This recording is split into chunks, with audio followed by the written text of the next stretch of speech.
एक धन्ना जी करके भगवान के भक्त थे, छोटे से थे। घर में संत आए, संत शालिग्राम भगवान की सेवा करते थे।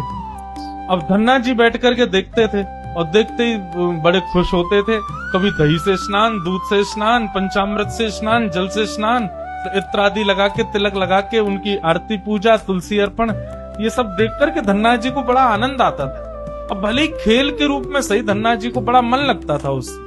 कुछ दिन बाद संत जाने लगे तो धन्ना जी रोने लगे, बोले कि आप तो चले जाओ लेकिन अपने ठाकुर जी मुझको दे जाओ, उनकी सेवा मैं करूंगा।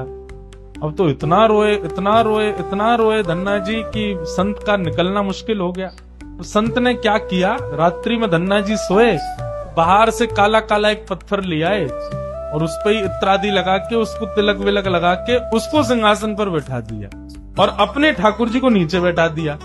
धन्ना जी सुबह बोले, संत जी आप मत जाओ, छोटे बालक। संत बोले, अच्छा देखो, अंदर आओ मंदिर में। मंदिर में गए तो बोले, देखो वो तो सिंहासन पर ठाकुर जी बैठे और नीचे हमारे ठाकुर जी बैठे, बताओ तुमको कौन से चाहिए। धन्ना जी बोले, मैं तो सिंहासन वाले लूंगा, बड़े वाले ठाकुर जी में। बोले ठीक है, तो उनकी सेवा करो, अब हमको जाने दो। अपने शालिग्राम जी को लेकर के संत चले गए। अब धन्ना जी उस पत्थर की सेवा करते हैं, असली शालिग्राम तो संत अपने संग ले गए, लेकिन धन्ना जी इतने भाव से सेवा करते थे। महाराज लाल तिलक लगाने के लिए माँ ने रोली नहीं दिलाई तो ईंट ले आए, ईंट को घिस करके उसी से लाल लाल रोली बना दी, वही लगाते।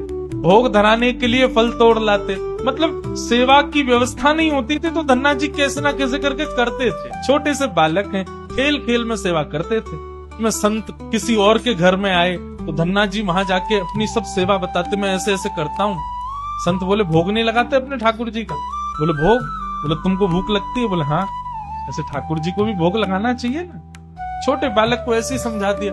अब तो धन्ना जी ने माँ से आज बढ़िया खिचड़ी बनवाई, कढ़ी बनवाई, रोटी सब्जी बनवाई और भोग लगा के ले गए ठाकुर जी के पास। संत ने बताया था पर्दा करके भोग लगाना, पर्दा लगा दिया, भोग ठाकुर जी के सामने धर दिया। धन्ना जी बार बार पर्दे में से देखें, खा ही नहीं रहे, ठंडा हो जाएगा भोग। ठाकुर जी खा लो जल्दी से, देखो बढ़िया गरम गरम कढ़ी लाया हूँ और खिचड़ी बनाई, मैया ने घी डाला उस पर, पालो प्रेम से।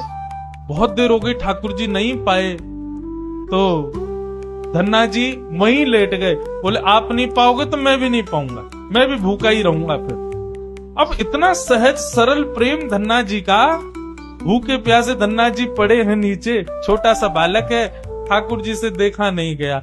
इतने में ही महाराज लेट गए धन्ना जी, उनको चटकारों की आवाज आने लगी। चटकारे, जैसे कोई आदमी को ज्यादा स्वाद आए तो अपनी उंगलियां चाट। धन्ना जी बोले, ये चटकारे कहाँ से आ रहे हैं? जैसे ही पीछे देखा पर्दा खोल करके तो नन्हे से बाल गोपाल प्रकट हो गए हैं और धन्ना जी के सुंदर प्रसाद को स्वीकार कर रहे, पा रहे हैं। असली शालिग्राम नहीं थे धन्ना जी के, पत्थर की सेवा करते थे, लेकिन भाव और विश्वास इतना ठाकुर जी के प्रति, ठाकुर जी प्रकट हो गए। अब धन्ना जी थोड़े बड़े हो गए तो घर की गैयाएं चराने जाते थे और अपने ठाकुर जी को जेब में धर के ले जाते थे। गैया जब चरती थी तो पेड़ के नीचे बैठ के ठाकुर जी को निकाल लेते और कहते, ठाकुर जी अब कोई ना आए, प्रकट है जाओ। तो ठाकुर जी प्रकट हो जाते, धन्ना जी के साथ खूब लीला करते। ठाकुर जी ने धन्ना जी से कहा, आज गाय चराने नहीं जाओगे? बोले आज हमारी बुआ जी आई हैं, घर में बहुत सारे मेहमान आए, आज हम नहीं जाएंगे। तो ठाकुर जी बोले, एक काम कर, गैयान को गांव से बाहर ले जा और मोकू भी बाहर पधराया, तेरी जगह आज गैया मैं चराया हूँ। तो यही होने लगा। अब थोड़ी दूर तक धन्ना जी जाते, उसके बाद ठाकुर जी को बाहर निकालते और ठाकुर जी प्रकट हो जाते, गैया चराने ठाकुर जी जाते। आज 11-12 साल हो गए, वो संत आए जिनके शालिग्राम जी की सेवा थी। संत जैसे आए, धन्ना जी ने प्रणाम किया, जय हो मेरे गुरुदेव, गुरु जी के चरणों में प्रणाम। गुरु जी आपने ऐसे ठाकुर जी प्रदान किए, मेरा तो जीवन उत्सव हो गया। अच्छा कहाँ है तुम्हारे ठाकुर जी, सेवा पूजा कैसी चल रही है? अभी तक कर ही रहे हो? उनको लगी पत्थर है, बचपन में की होगी, अब तो बड़ा हो गया। कहाँ है तुम्हारे ठाकुर जी? बोले ठाकुर जी अभी नहीं है, ठाकुर जी तो गैया चराने गए। संत बोले मतलब? बोले हाँ, मैं कभी व्यस्त होता हूँ तो मैं ठाकुर जी को गैयाओं के संग भेज देता हूँ, ठाकुर जी गैया चराने जाते। संत बोले, पहले तो छोटा था, अब तो इतना बड़ा हो गया, ये अभी भी बचकानी बातें करता है। अरे लाला ऐसे मत बोला करो। तो नहीं सच में ठाकुर जी गैया चराने गए, आपको विश्वास नहीं? शाम को चलो मेरे संग। गुरु जी को लेकर के वन में गया तो वन में गैयाएं चर रही थी। बोले कहाँ है तेरे ठाकुर जी? अरे देखो वो दोहरी गैया के पीछे पीछे हाँक रहे हैं वाकू, पीछे पीछे चल रहे हैं वाक्य, देखो ठाकुर जी दिख तो रहे। गुरु जी बोले हमको नहीं दिख रहे। धन्ना जी दौड़ के ठाकुर जी के पास गए, बोले मेरे गुरु जी आए, उनको दिख जाओ। भगवान बोले उनको नहीं दिखेंगे हम बस तुमको ही देखेंगे, तुम्हारे सखा है तुमको दिखेंगे, सबको थोड़ी दिखेंगे। अरे भैया ऐसा मत करो। क्यों?